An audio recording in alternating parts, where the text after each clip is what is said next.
uyu munsi wa none ndagira ngo nkubwire ngo wowe wa mupapa we, wowe wa mama we wananiwe kwitegeka, umuryango wose ufite akaga gakomeye kubera yuko ibyo ukora birimo bigira ingaruka ku bana.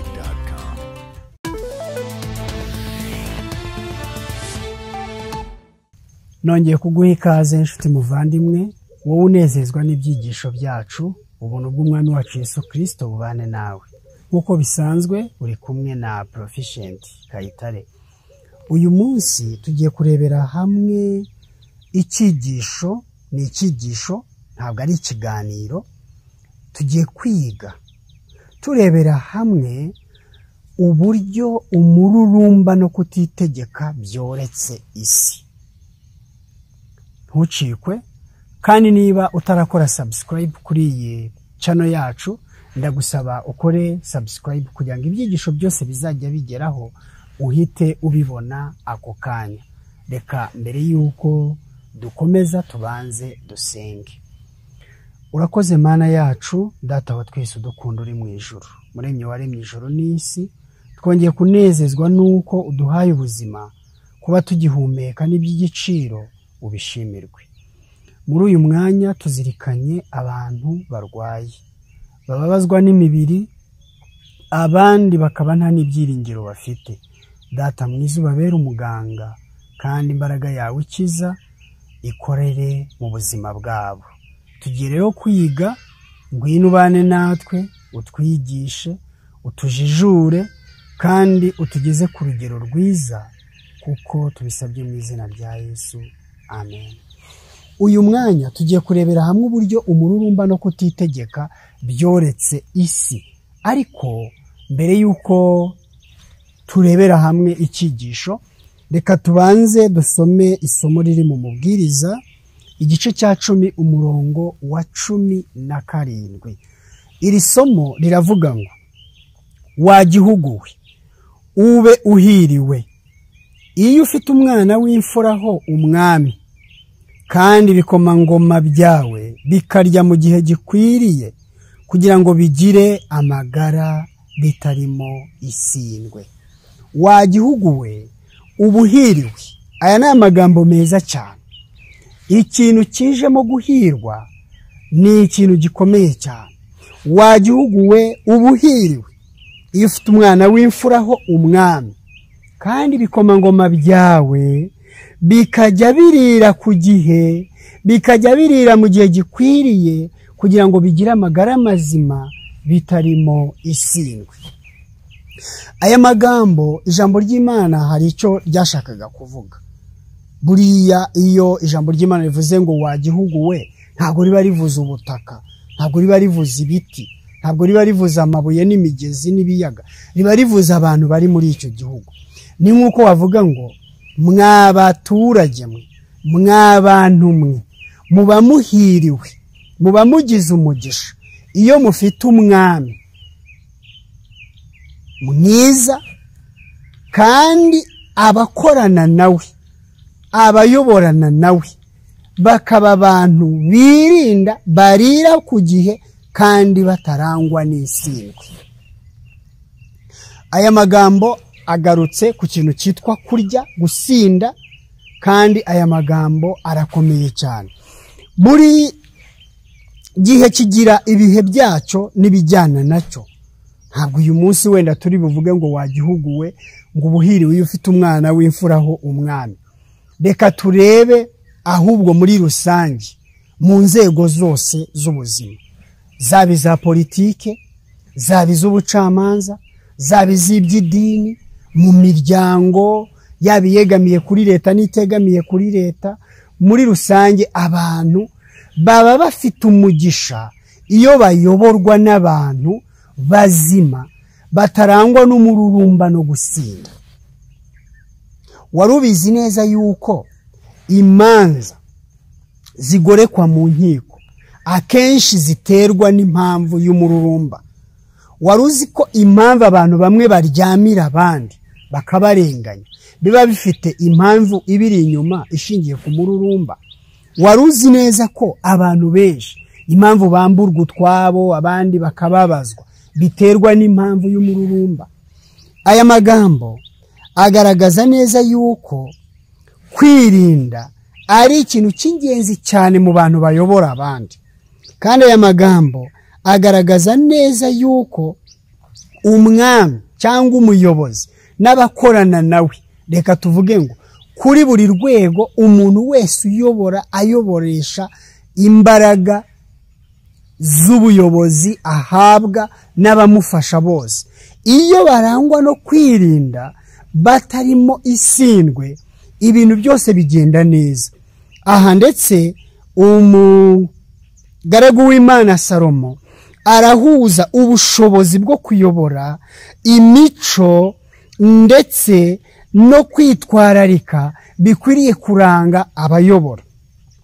Uyu kandi nanone ni umuburo yuko kwinezeza, ingeso yo kwinezeza ari insiriri cyangwa inkomoko ya ruswa, kurenganya, kugirira nabi abantu no kwirengagiza inshingano. Kandi uyu mugisha uvugwa ngo the blessed of a land, cyangwa se ngo wa gihugu we uba uhiriwe, ntabwo yavugaga ubutaka, yavugaga abantu ko baba bahiriwe igihe cyose bayoborwa n'abantu batariho umuvumo. Ibi ni ibintu bikomeye cyane kubera yuko umururumba utera umuntu kutamenya ukuri. Iki gihe ni igihe cyuzuyemo umururumba bavandimwe. Iki ni igihe kirangwa n'umururumba wo ku rwego rwo hejuru, kandi umururumba utera abantu kutamenya ukuri no kudashyira mu gaciro. Umururumba uremaza imyanya y'imyumviro, umuntu agasigara atumva ibintu mu kuri kwabyo. Umururumba ugabanya ubushobozi bw'ubwonko kugeza ubwo igihe cyose umuntu aba afite intege nke mu gufata ibyemezo. Ibyemezo bye bikaba ari ibyemezo bihuzagurika, bijahagurika. Umururumba kandi ugabanya imbaraga z'iby'umwuka, intekerezo n'umubiri by'abana ndetse n'abantu bakuru. Twese turabizi ko umuntu agizwe n'ibintu bitatu. Agizwe n'umubiri, body, agizwe n'icyo twita spirit, umwuka, kandi akaba agizwe n'icyo twita soul, ubugingo. Iyi body igizwe na organs zitandukanye: umutima, amara, umwijima n'ibindi byinshi. Zifite imirimo zishinzwe, kandi izo organs zirakorana mu buryo bwa hafi cyane. Kandi nanone iyi mpagarike y'umuntu ikaba irimo ikintu twita soul, ubugingo. Iyo tuvuze ubugingo, abenshi bavuga yuko ubugingo bw'umuntu cyangwa ubw'inyamaswa ari amaraso, ariko mu by'ukuri ntabwo amaraso ariyo bugingo, ahubwo ubugingo buba mu maraso. Niyo mpamvu amaraso apimwamo ibintu byinshi tudashobora kurondora nonaha, ariko ibyo bikaba ari byo bihishemo imico, imiterere ndetse n'uburyo uwo muntu imbaraga z'ubuzima bwe zimeze. Noneho kandi umuntu akaba nanone afite icyo twita spirit, umwuka. Mu by'ukuri Bibiliya isobanura ko spirit ari intekerezo cyangwa se ubwonko nk'icyicaro cy'ibitekerezo. Ibyo rero bituma umuntu agomba kuba arindwa umubiri, umwuka n'ubugingo. Nusoma neza mu rwandiko rwa mbere rw'Abatesalonike igice cya 5:23 haravuga ngo Imana y'amahoro ibeze rwose, kandi mwebwe ubwanyu n'umubiri n'ubugingo n'umwuka. Urumva iyo bavuze mwebwe ubwanyu ni wese, noneho barangiza bakadescribing ibigize wowe wese: umubiri, umwuka n'ubugingo. Birarindwe bitazabaho umugayo kuri urya munsi umwami wacu azaza. Kandi ibi bintu ntabwo bishobora gutandukanwa ngo uvuge ngo umubiri ushobora kubaho wonyine utariho umugayo, ariko umwuka uriho umugayo. Ntabwo ushaka kuvuga ngo umwuka ushobora kubaho umugayo ariko umubiri utariho umugayo, cyangwa uvuge ngo ubugingo bushobora kubaho butariho umugayo ariko umwuka uriho umugayo. Ntabwo bishoboka. Kubera iki? mu Baroma igice cya 12 umurongo wa mbere Pawulo aravuga ngo nuko bene data ndabinginga kubw'ubuntu bw'Imana ngo mutange imibiri yanyu ibe ibitambo bizima byera bishimwa n'Imana ariko kuyikorera kwanyu kandi nimwishushanye n'abiki gihe. Bivuze iki? Ntabwo Pawulo yari ananiwe kuvuga ngo mutange imitima. Kuki se yavuze ngo mutange imibiri? Kandi usanga abantu benshi bavuga ngo Imana yita ku mutima, Imana ireba umutima, Imana izi umutima. Imana ntabwo Imana ireba umutima gusa, Imana ireba umuntu wese. Kuko Pawulo wavuze ngo nuko bene data mutange imibiri yanyu b'ibitambo byera bizima bishimwa. Nanone ntago yari ayobewe ko mu Migani igice cya 4 umurongo wa 23 avuga ngo mwana wanjye mu mutima wawe amaso yawe yishimira inzira zanjye. Iyi ni imibereho y'iby'umwuka, spirit. Ugomba gutanga umutima wawe, ubwonko bwawe, kandi ugatanga n'impagarike yawe, body. Ibi ni ibintu bisobanutse. Rero ishami ry'umuryango w'abibumbye ryita ku buzima, World Health Organization, risobanura yuko umuntu muzima ari umuntu muzima physically mu mpagarike, mentally mu bwonko, kandi spiritually no mu buryo bwa mwuka, ndetse socially no mu mibanire ye n'abandi. Niba bidashobora gutandukana, ijambo ry'Imana ryavuze ngo wagihugu ubuhiriwe niba ufite umwami akaba ari umwana w'imfura, kandi n'ibikomangoma bikorana nawe bikaba birira ku gihe bitarangwa n'isindwe. Ibi ndagira ngo tubivane muri politike z'ubwami n'imitegekere y'ibihugu, ahubwo turebe kuri buri rwego rw'ubuzima bw'umuntu.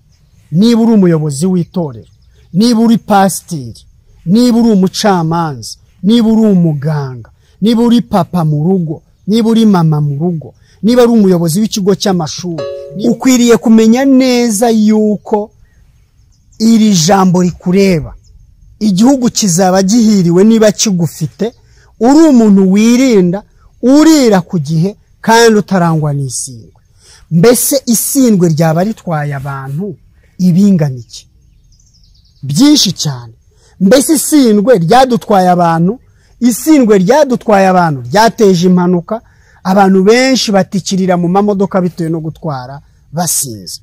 Isindwe ryadutwaye abantu benshi bitewe nuko bayobewe kwitegeka, nkuko ibyanditswe bibivuga mu Migani igice cya 20 yuko umuntu utwarwa n'ibisindisha atagira ubwenge, maze bafata ibyemezo bitari byiza, batuma imiryango yabo isigara mu marira. Isindwe ryadutwaye ibintu byinshi cyane, ndetse ubuzima bw'abantu bwinshi cyane.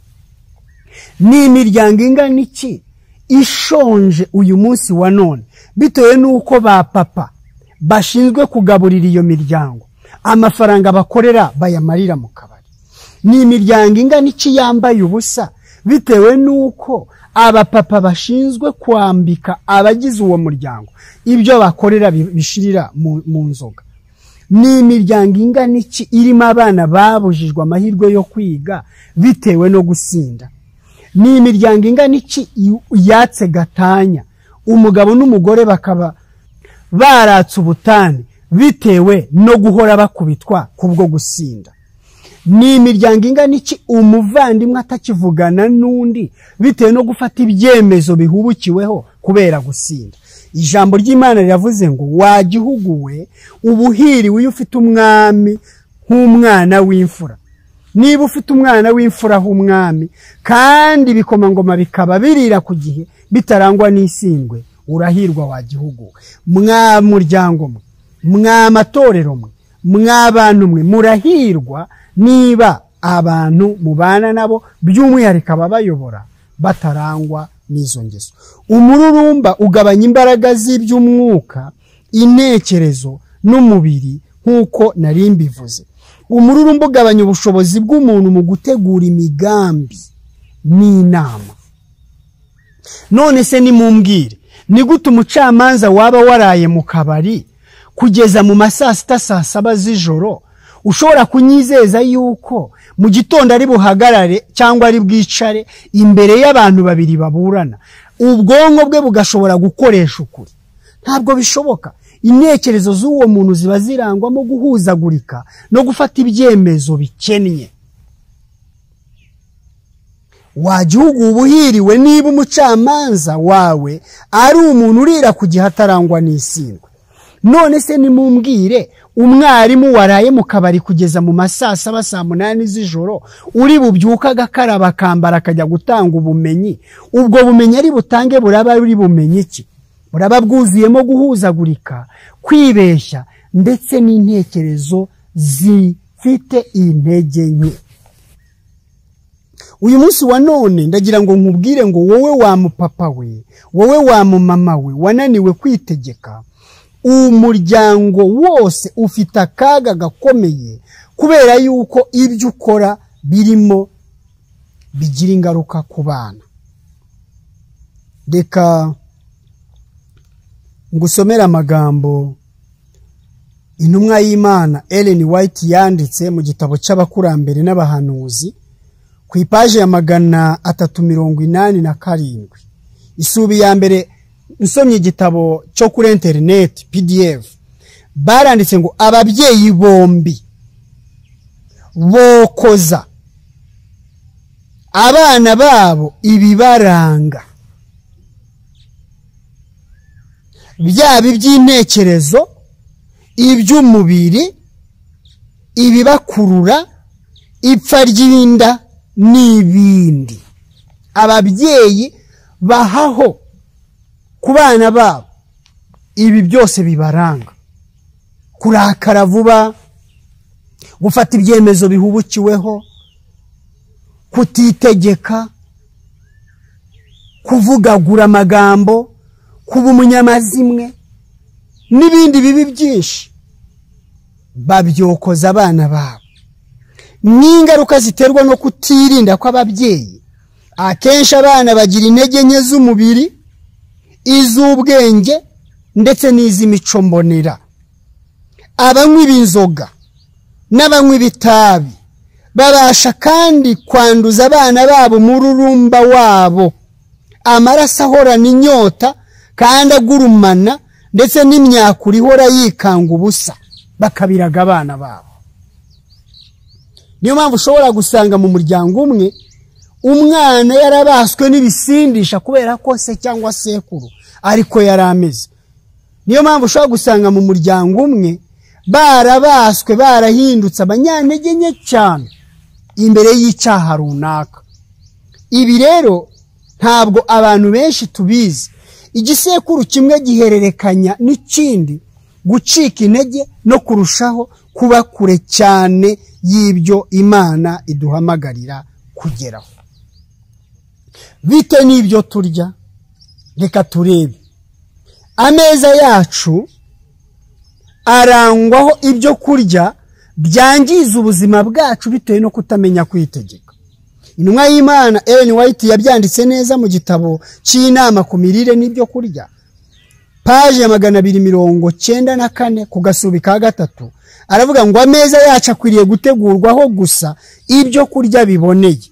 Ubushize twabonye ko mu gihe dukeneye kumenya ibyo kurya bikwiriye tugomba gusubira kuri Katanga ka mbere muri ya nama y'Imana ijya guha umuntu ibyo akwiriye kurya. Yamuhaye ibiki? Ibi nibyo tugomba kuzirikana. Ameza yacu akwiriye gutegurwaho gusa ibyo kurya biboneye, bidafite ibintu biteza uburibwe ubwo ari bwo bwose. Uburibwe buvugwa aha ni ukokerwa mu gifu cyangwa se kumva mu gifu haryaryatwa, irritation, bitewe n'ibyo uriye cyangwa unyoye. Kurarikira ibinyobwa bisindisha bihabwa imbaraga n'ibyo kurya byateguranywe n'ibirungo n'insenda. Iki kintu muracyumva? Kurya ibyo kurya byateguranywe ibirungo byinshi n'insenda nyinshi biyobora abantu ku kurarikira ibisindisha. ibi bintu ntabwo ushobora kubyumva. Ibi biteza umubiri intege nke n'umuriro, bigatuma wifuza kunywa ngo uhoze uburibwe wiyumvamo. Hari igihe ubwo buribwe n'ubwo buryaryatwe, koresha ijambo irritation kugira ngo wumve neza icyo ubu buribwe n'ubu buryaryate bisobanuye. Ushaka kubyumva mu kanwa, ushaka kubyumva mu muhogo cyangwa se mu nda, kandi ibyo bikakuyobora kukumva ukeneye ibindi binyobwa. Igitangaje noneho kandi nanone bikuryaryata. Mu ngendo nyinshi nagiye nkora nzenguruka uyu mugabane, sinigeze njya muri za resitora, mu modoka zigenda n'ibyo kurya no mu mahoteli, bitewe gusa nuko ntashobora kurya ibyo kurya bihatangirwa. Ibyo kunywa batanga biba byuzuyemo umunyu n'urusenda rwinshi, bigatera umuntu kugira inyota ikabije, biraryana kandi bigatwika agahu korohereye k'igifu. Ibyo kurya nk'ibi nibyo usanga bigezweho muri iki gihe, bikagaburirwa n'abana. Ingaruka yabyo ni uguteza uburakari n'inyota itabasha kumarwa n'amazi. Ibyo kurya byagombye gutegurwa mu buryo bworoheje bushoboka, bikarindwa ibirungo n'insenda ndetse n'umunyu mwinshi. Ibyo kurya byagombye gutegurwa mu buryo bworoheje bushoboka, bikarindwa ibirungo n'insenda ndetse n'umunyu mwinshi. Uyu munsi wa none ndagira ngo mutekereze, namwe muragenda murebe ibyo kurya biba bidendeje ku meza y'abantu, byuzuyemo ibirungo byinshi, byuzuyemo amavuta menshi, byuzuyemo ibikaburamubiri byinshi. Nawe tekereza, umuntu arajya guteka inyama akazitekesha inzoga ngo ni ukugira ngo zorohe, yangiza agashyiramo ibirungo by'uburyo bwose, akongeramo amavuta y'uburyo bwinshi, agashyiramo insenda z'uburyo bwinshi, agashyiramo umunyu mwinshi. Yamara gutereka imbere y'abantu ibyo byo kurya, bigatangira kuryaryata ababiriye, bakagira inyota idashobora kumarwa n'amazi keretse bongeyeho ibisindisha. Uko niko umubiri ugenda urushaho gucika intege, ukagenda urushaho kwangirika, kandi ibirwara bidakira bihita byataka abantu ni ruto, bakazisanga imibiri yabo yarangiritse. Nimuzirikane yuko imibiri yanyu ari y'igiciro. Umururumba no kutitegeka byoretse imbaga. Wowe mugenzi ujya mu ijuru, muyobozi w'itorero, muganga, mwarimu mukuru w'itorero, mucamanza, wowe muntu ufite inshingano yihariye Imana yaguhaye kugira ngo ugire serivisi uha abaturage, zirikana yuko ibyo urya bigira ingaruka mu bwonko bwawe, ku bwonko bwawe, mu mubiri wawe, ku mubiri wawe, ndetse ntago bigarukiraho no mu myitwarire yawe, no mu mibanire yawe n'abandi.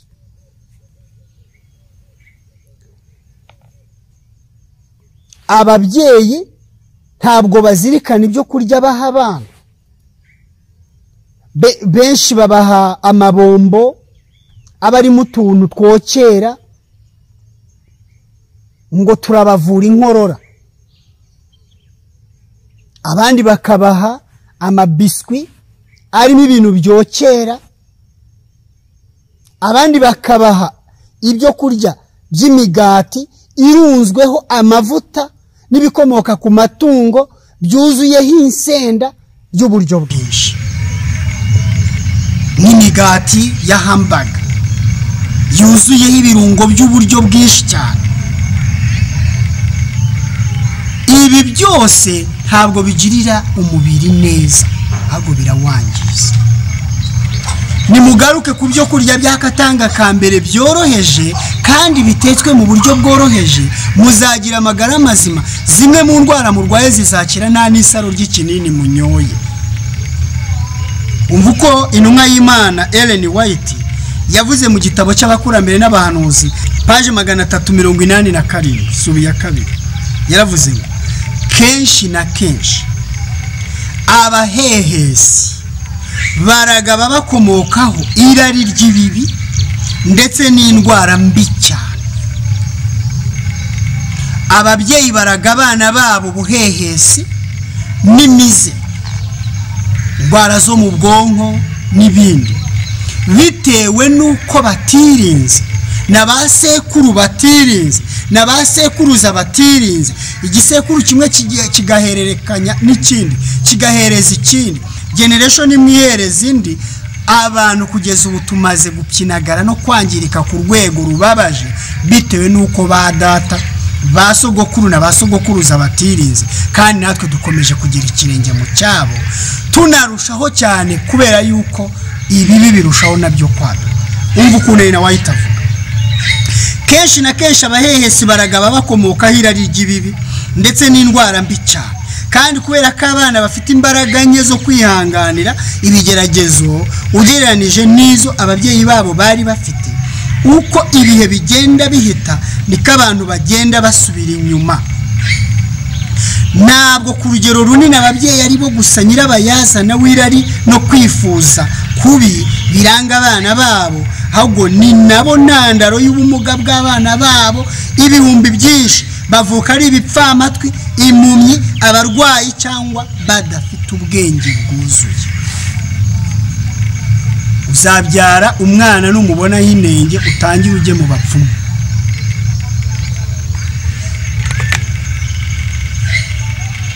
Gusenga ariko ntabwo uzirikana yuko rimwe na rimwe bifite inkomoko mu kutirinda no mu kutitegeka byakuranze.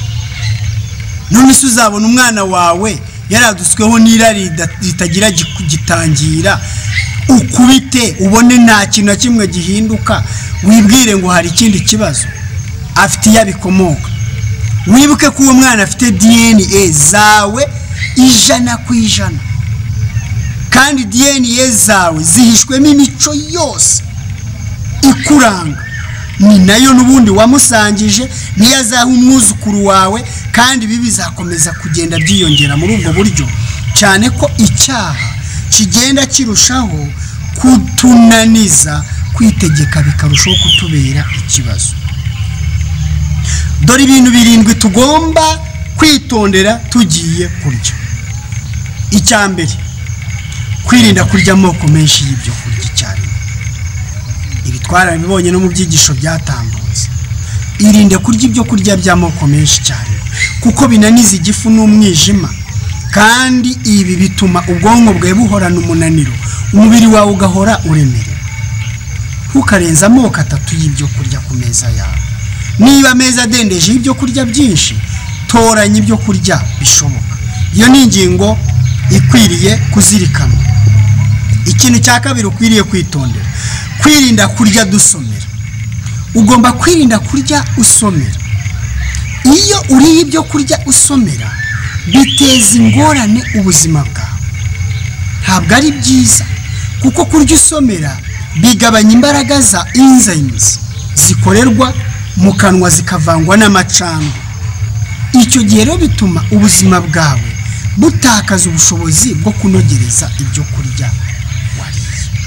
Ikindi kandi mu gifu, iyo ibyo kunywa byivanze n'ibyo kurya, akenshi bituma igifu kigira akazi kadakwiriye, kandi bigatera umubiri wawe guhorana umunaniro, bikazamura imyuka acide zitari zikenewe mu gifu cyawe, maze bigatuma uhorana gutura imibi ndetse n'imyuka myinshi ica hasi no mu buryo butari bukwiriye. Rero ugomba kwirinda icyo kintu, kuko biteza indwara z'igifu, indwara z'ubwonko ndetse n'umwijima n'ibindi. Icya gatatu, ugomba kwitondera ibyo kurya byiganjemo ibirungo byinshi. Ibyo kurya byiganjemo ibirungo byinshi bitera umuntu gucika intege mu buryo bw'umubiri no mu buryo bw'intekerezo, kubera yuko umubiri uburemerewe n'umutwaro w'ibyo birungo. Wibuke kuko ibirungo biba ari byinshi, buri kirungo kiba kirimo ibintu byinshi bigomba gukamurwa no kunyunyuzwa binyuze muri ya nzira y'igogora, digestion. ibyo rero bigatuma umubiri wawe uhorana intege nke imbere y'ibyo urya. Aha harimo insenda, aha harimo amavuta menshi, aha harimo ibikomoka ku nyama, aha harimo amagi, aha harimo amata, aha harimo amafarini, amasukari n'umunyu, byose bishobora kuvangwa mu ifunguro rimwe. Nawe tekereza ibyo kurya birimo amavuta, birimo birimo amagi, birimo amata, birimo amafarini, birimo umunyu, birimo isukari, birimo n'urusenda, kandi ibyo birungo byose bikaba bigomba gushyirwa ku meza icyarimwe mu byo kurya urimo kurya. Nyamuneka nimwirinde, kutirinda byoretse imbaga. Ikindi kintu cya kane ugomba kuzirikana, kwirinda kurya ugahaga cyane.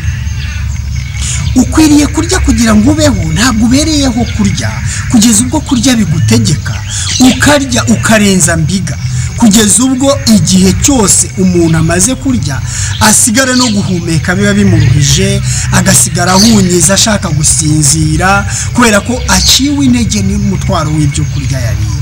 Ukwiriye kurya ibyo kurya bituma ugira ubuzima bwiza, ntukarye ngo urenze urugero. Ikindi kintu cya gatanu ugomba kwitondera cyane ni ukwirinda kurya inshuro nyinshi ku munsi, kuryagagura. Ntabwo ari byiza kuryagagura, kuko kuryagagura ntabwo bigira ingaruka ku gifu gusa, bigira ingaruka no ku ntekerezo zawe. Kandi abantu benshi bafata ibyemezo bihubukiweho, bihuzagurika, cyangwa se abantu bahubuka mu byo bakora, kenshi babiterwa n'utuntu baba barimo kuryagagura buri kanya, ntibaruhure igifu ngo n'ubwonko bwabo bugire ibindi bwerekeraho. Ikindi kintu cya gatandatu ugomba kwitondera cyane, iyigishe gutoranya ibikenewe kuruta kurya ibyo ushaka.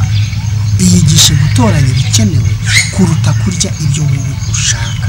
Umuntu icyaha cyamuciye intege ku buryo ibyo ararikira akenshi ntabwo biba ari byo byiza, ahubwo biba ari ibimugirira nabi. Niyo mpamvu ugomba kumenyereza ubuzima bwawe gutoranya ibyo uhitamo kugira ngo ubirye. Ntukarye ibyo wowe ushaka, ahubwo ujye urya ibikugirira akamaro. Uzagenzure, uramutse ugenzuye umugabane munini w'abantu, amazi nubwo agirira umubiri neza, ariko ntabwo ushobora kumuha fanta n'amazi ngo ahitemo amazi, ahitamo fanta kubera ibiryohereye biyirimo bikurura, mu gihe umubiri we wari ukeneye amazi. Icyanyuma ukwiriye kwitondera cyane, ukwiriye kwitondera kurya ugahita ujya kuryama. Ni ingorane cyane, benshi bagira aside nyinshi mu gifu kubera kurya bagahita bajya kuryama. Ni byiza ko igihe ibyo kurya bigeze mu gifu uryama nibura hashize amasaha 2 ibyo kurya bimaze kuva mu gifu. Ndetse ni ikosa rikomeye kurya ugahita ujya kwihengeka no kuryamaho kandi igifu kicyakira ibyo kurya. Rero ibi ngibi bituma tubona ko ari inshingano yacu kugira ngo twirinde. Imana igufashe, kandi niba hari amakosa wakoze muri ibi byose uyihana ubikuye ku mutima. Usaba Imana imbabazi, wikosore, wihe icyerekezo gishya. Iyo ntangiriro nshya uzaba wihaye uharanire kuyigenderamo, zimwe mu ndwara warwaye zizagenda zikira buhoro buhoro, nta n'isaro ry'ikinini unyoye. Imana igufashe kandi kugirire neza. Wari kumwe na muganga Kayitare.